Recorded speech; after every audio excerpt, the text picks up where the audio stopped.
There's no feeling more intense than starting over. If you deleted your homework the day before it was due, as I have, or if you left your wallet at home and you have to go back after spending an hour in the commute. If you won some money at the casino and then put all your winnings on red but it came up black. If you got your best shirt dry cleaned before a wedding and then immediately dropped food on it.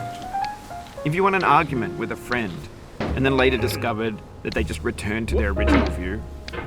Starting over is harder than starting up.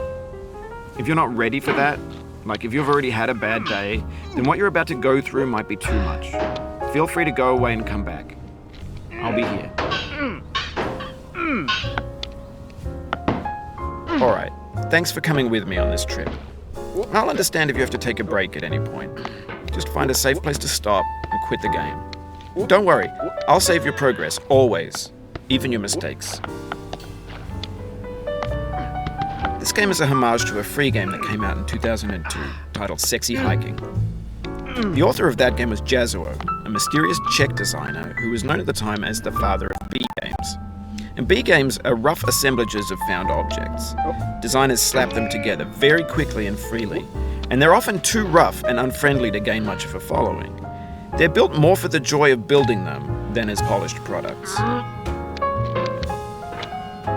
In a certain way, Sexy Hiking is the perfect embodiment of a B-game. It's built almost entirely out of found and recycled parts, and it's one of the most unusual and unfriendly games of its time. In it, your task is simply to drag yourself up a mountain with a hammer. And that act of climbing, in the digital world or in real life, has certain essential properties that give the game its flavor. No amount of forward progress is guaranteed. Some cliffs are too sheer or too slippery. And the player is constantly, unremittingly in danger of falling and losing everything. Anyway, when you start Sexy Hiking, you're standing next to this dead tree that blocks the way to the entire rest of the game.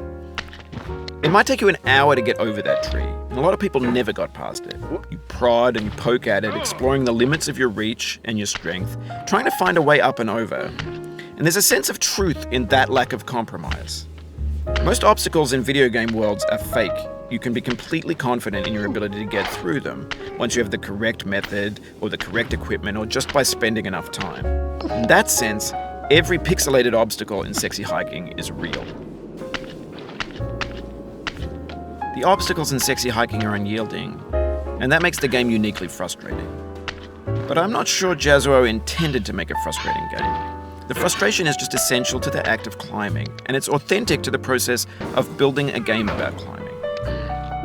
A funny thing happened to me as I was building this mountain. I'd have an idea for a new obstacle, and I'd build it, test it, and it would usually turn out to be unreasonably hard.